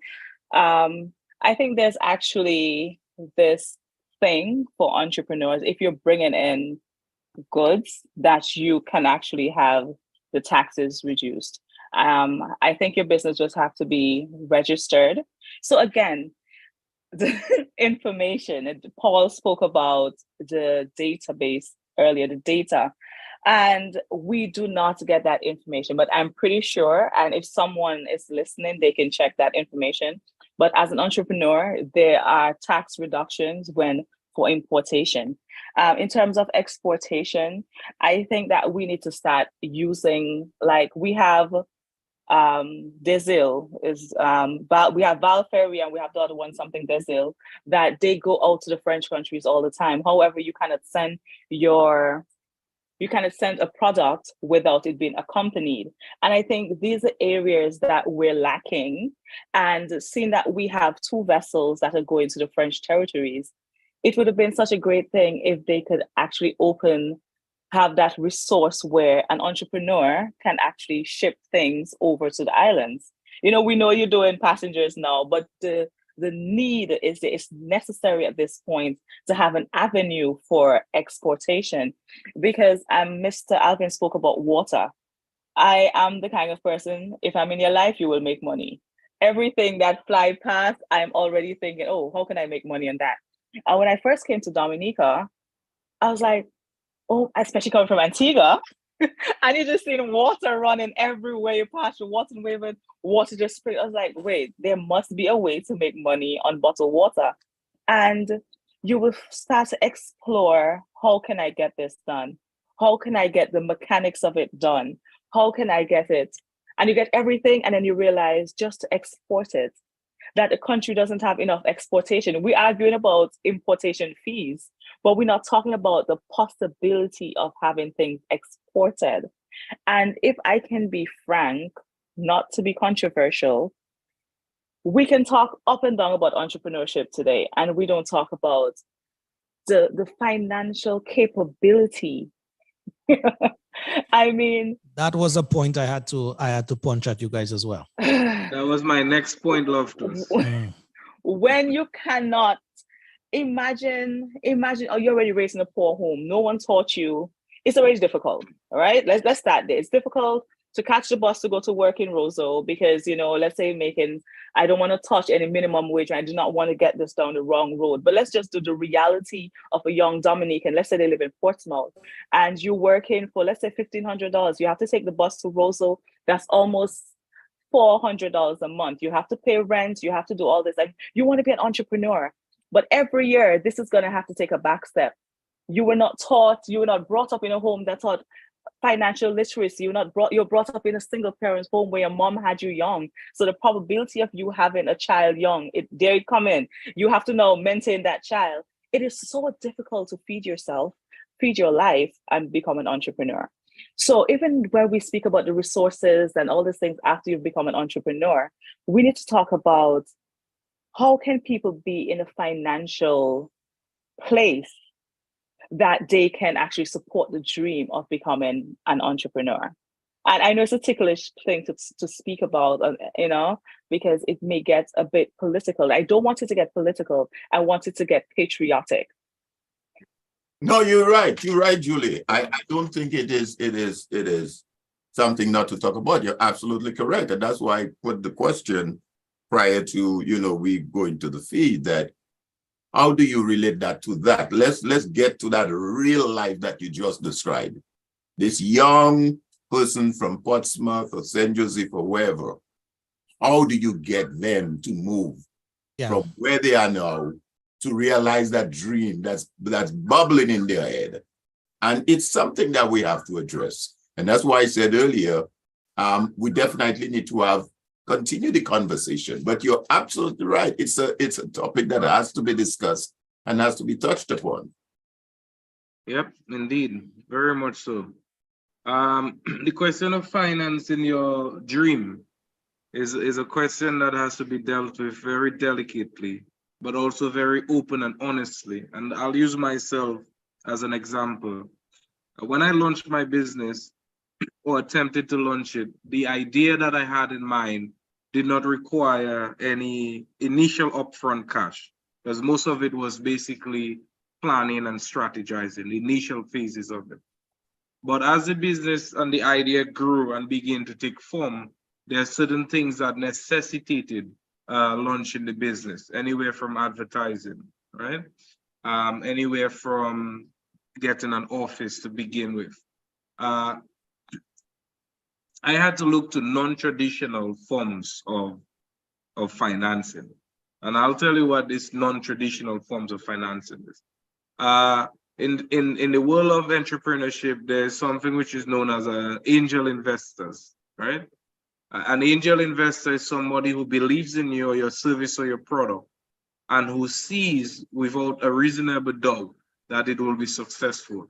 They too are taking an element of risk by front loading you with that monies, but they recognize that through your determination, your ability to sell them on your dream and your idea is sufficient for them to capitalize your business. So that is really just one area of financing that is open to entrepreneurs. Some businesses require different levels of capital. Obviously, it depends on what you're doing. In Dominica, we are not any different from most parts of the world. Sometimes you may think that you cannot get the monies from the people that you know, your family or close relatives. Usually, you may find very little support coming from those areas. And these are sometimes hard things to deal with when you tell someone of your idea, your dream, and outrightly do not or is unable to see your vision, and as a result to support it. The other areas of fundings that we know that are available to entrepreneurs would be the financial sector, to include the banks and the credit union. That of course you have to prove your worthiness in terms of your sort of having to meet certain underwriting requirements by the various financial institutions. Another area of fund that I know of, having been involved for some time in the public sphere, would be through the Ministry of Small Business. I don't know to what extent and to what amount, but I believe that there's a movement there to assist young entrepreneurs. But generally, the question of funding is something that serves as a roadblock to a number of individuals who want to engage in entrepreneurship. But it doesn't have to be, because as we know, where there's a will, there's often a way. Yes. Paul, as we okay, yes, sorry. yes, go ahead, Julie. Go ahead, no problem. Yeah, and one thing Paul didn't say, I think too, align yourself with certain associations will definitely get you there. We have associations like DAIC, we have associations like is it DASPA, that they, for instance, just going around DAIC, you'll be told that there's this funding that's available, or they will direct you to the bank or the credit union when an opportunity for a grant is being given. So I think just aligning yourself with such an association, if you are having a financial difficulty, would definitely be a bonus. I just wanted to add that to what Paul said. Yep. Yes, indeed. And the situation I was going to punch here, as Paul concluded earlier. Paul, I know sometimes, and I'm not in no way, shape, or form taking out from the valuable point that you made, read the availability of cash, the availability of finance to sustain any entrepreneur in their dreams. But I would like you guys to speak on now, before we go to the solutions aspect of things, in the area of, for example, it is not sometimes the availability of cash that is the problem of finance. It is the onus on the user of that cash in very prudent ways, very wise ways that will either make that business thrive or make that business stay moot. Definitely. You're very correct. You're very. There's a way I treat that. I don't know. I've been mulling over where I got this idea from. It must have been a book, but I believe what you're saying here, Loftus, is that money must be used for its intended purpose. Sure. Essentially, it is a really dangerous thing, and I use the word dangerous because when you're involved in entrepreneurship, you have to have a great degree of, how you say it, you have to be very honest as an entrepreneur, because the idea that you have money for the purpose of growing your business cannot in any way be utilized for any personal use or consumption thereof. I'm not saying that you keep yourself hungry. Naturally, there are certain things that you do have to take care of, but you have to be very careful in the manner in which monies are used, because when they go away, it's already a challenge to make it. You will find yourself in some serious problems, especially if you need to be held accountable for the funds that was given to you. So that's a very important point that you raised there, Loftus. Yeah. True.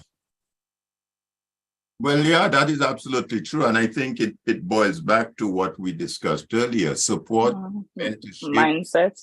advice, mindset, all of those factors play into that. Because I think part of it, and I think Julie kind of alluded to it as well, it can be a lonely road if you're on it by yourself, and you should not be on it by yourself. And that is why I think the point's been made that in the absence of systems and support, for example, take training. You could go to, you have a small business doing whatever, graphics or t-shirts or whatever, and this organization runs a training program. You attend the training program, 6 weeks, 4 weeks, whatever. You graduate, you get a certificate. It should not end there. What happens after? Where's the long haul? You know, what happens? What kind of follow-up is there in terms of how the business is doing, the growth, the development, and all of that? And I agree that capital financing is a major criteria. As a matter of fact, sometime last year, the what you call it, the ECCB, the Eastern Caribbean Central Bank, through the Eastern Caribbean Security Exchange, just started an initiative called crowdfunding. You may have heard about that concept. It's a concept that is utilized to a very large extent in North America and Europe, Canada, crowdfunding, because it was against the background that small businesses or small enterprises were finding it extremely difficult to get financial support from the traditional sources, namely the banks and even the credit union. And they came up with this crowdfunding concept, whereby persons now outside of the region, even in the diaspora like ourselves, could lend into or fund this crowdfunding, the small businesses initiative. So there are a number of areas that can be explored. But again, like I said earlier, and I asked earlier, I think Julie sort of kind of was getting to it. But what would you say to a young person who has that interest, who has that zeal wanting to, want to maybe advise? How would you encourage them to, notwithstanding the challenges, the fact that you have to pay your bus fare and all of that, but run your dream? Yeah, Julie, Paul, just take a note of Alvin's point. We're gonna take 2 or 3 points from the live feed, and then we'll loop in Alvin's suggestions to you guys in terms of our winding up comments, advice to young people in terms of solutions. Shadi Burton is writing here, a great program.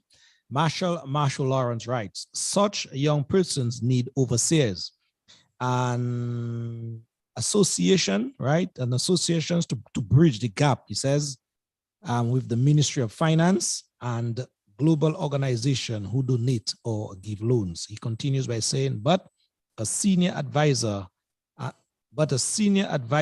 and the young persons themselves can create that association. I think that is the sort of association-like that Julie and Paul spoke of earlier in terms of reaping more from whatever you guys put in as entrepreneurs.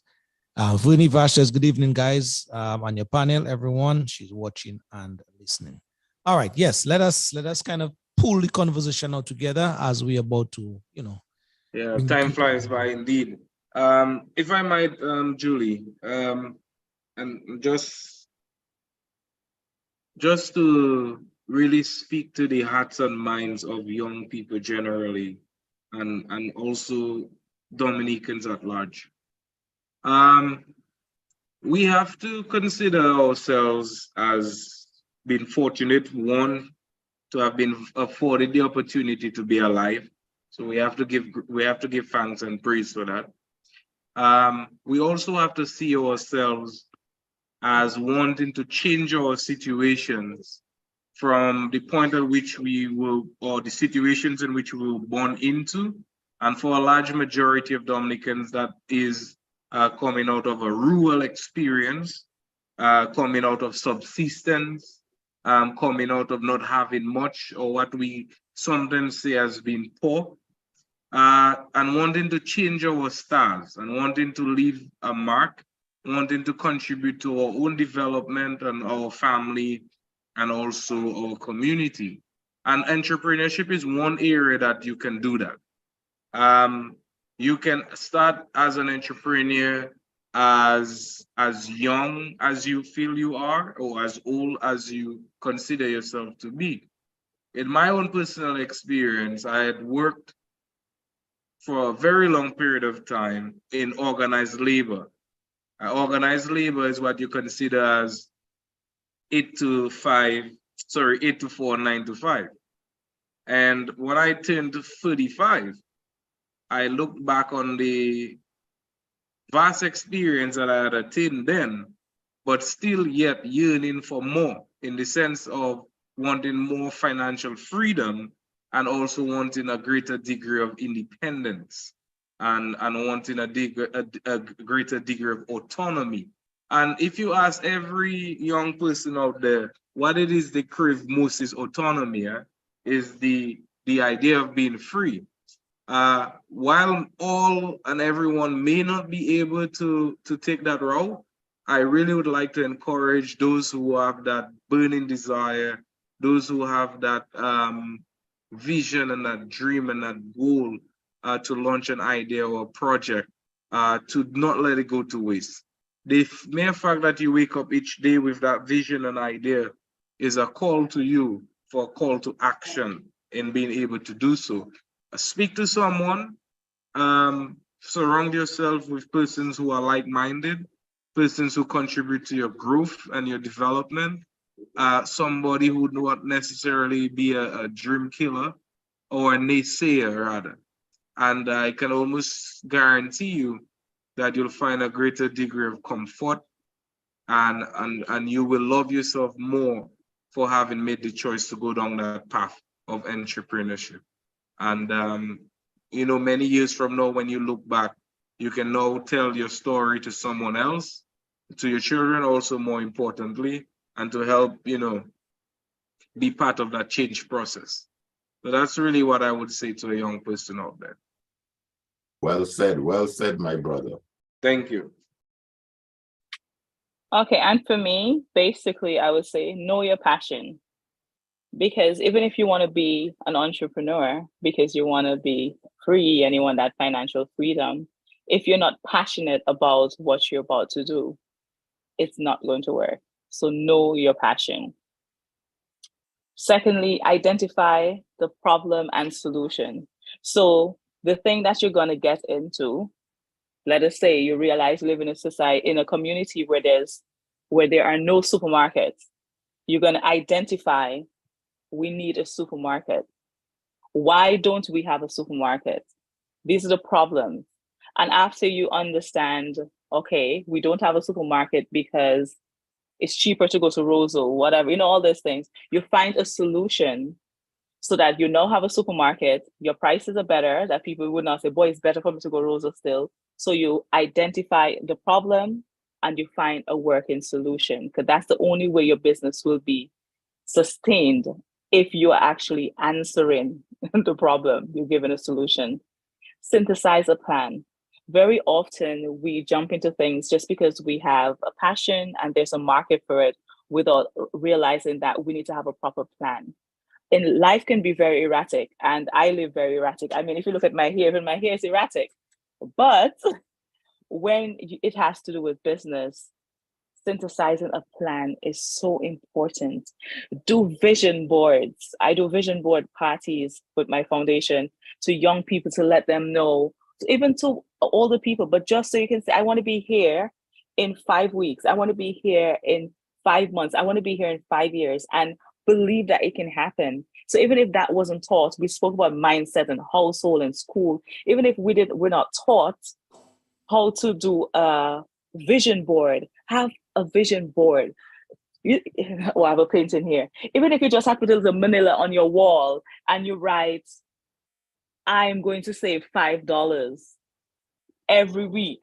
And you then you draw a little jar under it to remind you every day, I'm going to save $5 every week.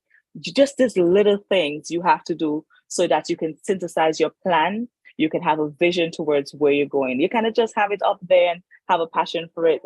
Let's get the plan going. A support system. Sorry, Yeah. I don't mean to cut. A support system. It's so important if you want to do this. You need to have people that you can talk to and get advice without you worrying about copyright and all these things. And finally, understanding liberation. I think Paul just touched about the freedom. There's true freedom in being an entrepreneur. Understand the freedom that it comes with. That's the advice I would give. True. Well, Excellent. folks, Paul, Julie, Alvin spoke about or mentioned around 2. And I'm loving the conversation, and I know the folks online, they're loving the conversation as well. We basically can touch on a number of other situations, the whole topic we're discussing tonight. So I'm going to put you guys on the spot. What about in a month's time? We have why 2. not? Why not? That's good. Yeah. No problem. There is Alright. feed in their lofty from my show. I just read it. Mm-hmm. So Lawrence, Jens and Martin, 15 young entrepreneurs came together and are renting a building. Good idea. So he's just sharing That's great. example based on what Julie and Paul is saying. So you have now Airbnb. It's a big deal. I mean, so many persons are making, Yeah. if you want to call it residual income out of an Airbnb business. But I think they captured it quite nicely. True. Anyway, guys, final thoughts before we depart from each other's company. Julie, I'll start with you. Final thoughts. Final thoughts. Thank you so much for having me. And to the listening public, those who do not wish to be an entrepreneur, just try to support those around you who are doing this, because it's not the easiest of roads. It is not the easiest of roads. So before you support Amazon, support the people that are around you. And if you're trying to be an entrepreneur, just understand that the dedication to make your product, your service, or whatever it is that you're trying to convey to people, you have to put it in. Because if you cannot convince yourself that you need to put time in, you cannot expect to be successful. Thank you so much for having me, guys. And I don't want to plug in my businesses here, but but yes, any art, any art, for all your art needs, you can contact Roberta in the brand. That's the one I'll put here for now. And see you guys next week, or in a month. Sorry, not next week, in a month. I feel like I'm ending my show. I know. See you tomorrow night for my show on DBS at 7 p.m. Sorry. Julie, on behalf of the Civic Vibes team and the many persons viewing live on YouTube, live on Facebook, and even in the incognito mode, meaning they're there listening and taking in information, but we cannot see them on the live feed. We want to thank you very, very much for your time and your invaluable contribution. Paul, final thoughts, bro? All right, Lofty, thank you. I was just speaking to my wife just this tonight. I told her, it's always a continuing pleasure to empower the Dominican public as much as I can in the various hats that I wear. Obviously, tonight was quite different from the other shows where we would have had Loftus. Yes, but for sure. Nevertheless, I believe our task as leaders is to educate and inform. I want to use my journey in entrepreneurship also to inspire and to motivate other persons, other young men, particularly young men, in the Dominica community, Dominica society rather, so that they too can make that bold step and use their gifts and their talents to create a product and a service, build wealth for themselves, create generational wealth for within their families and to be role models, because young men do need role models, especially now. So I really want to thank you for your time. Alvin, it was a pleasure meeting you for the first time. I want to wish every Dominican well, and of course, on the eve of a new week, much productivity and success.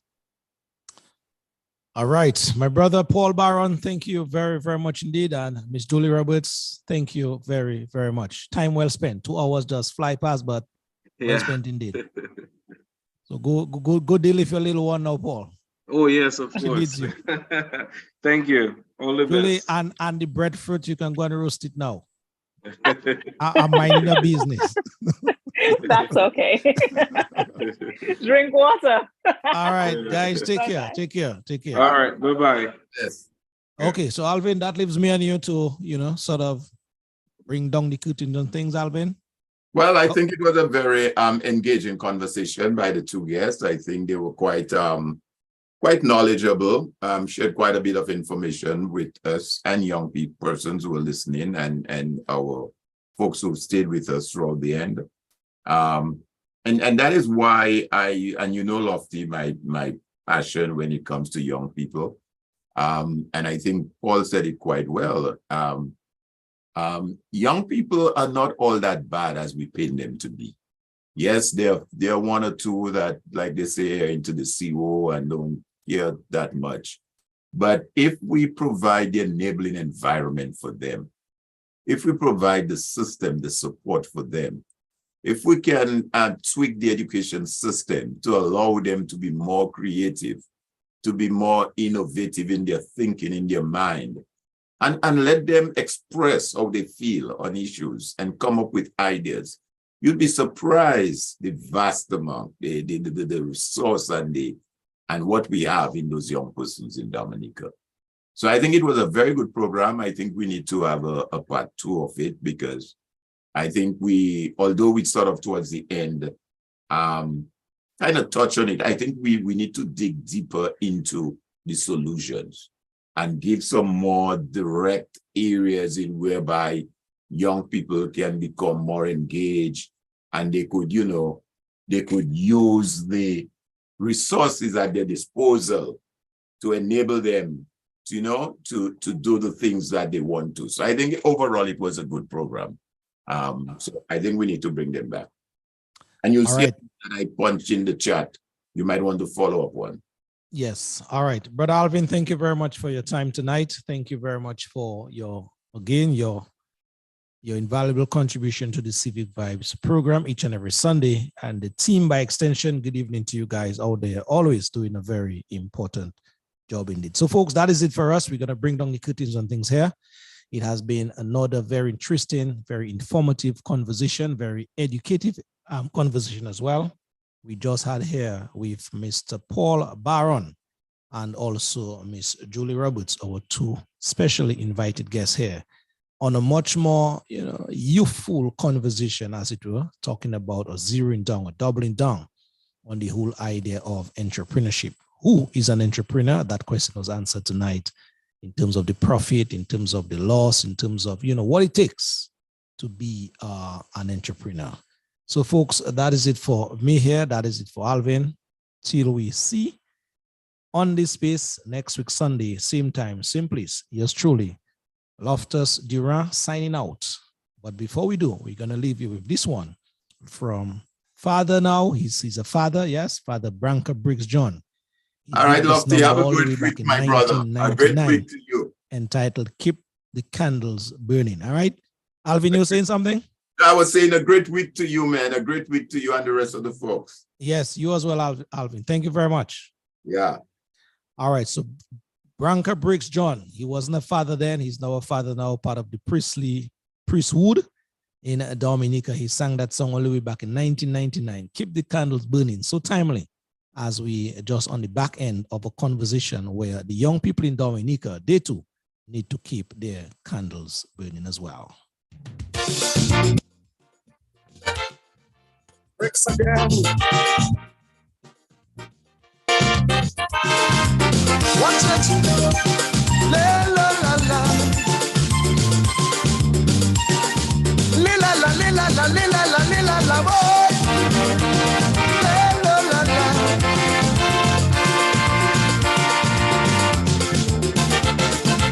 Late yesterday evening, I heard my granny talking to her friend, our next door neighbor. As she cried, I felt a pain. Her grandson had been arraigned. He was involved in a recent murder. So I was listening intensely to what my granny was telling she. Whichever take up or take, do not despair, typical grandmother. Just you keep the candle burning, say a little prayer. God does never give us more than we can bear. So I woke up this morning, find myself singing this song.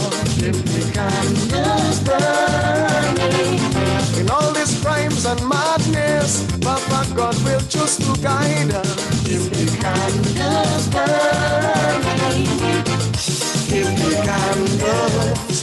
the candles burning, so there'll be no more murder and suicide. Put our petty differences aside, boy.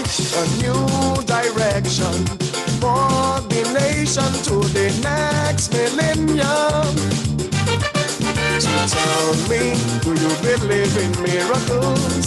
Then light a candle. Idiotic, we put a make no. Keep the candles burning. La la la la.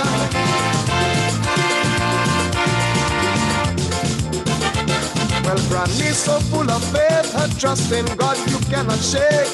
And to her, he is the greatest of all the greats. Not even the volcano, she don't even afraid it blow. She said she lived here long enough to know. We lived through all kinds of disaster. We lost a lovely Layo River.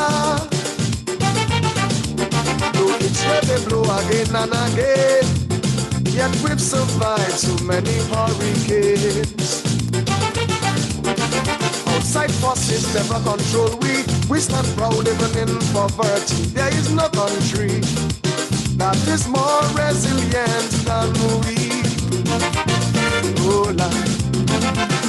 So I woke up this morning, found myself singing this song. Every candle's burning, that will overcome this crisis and restore security and peace. Every candle's burning.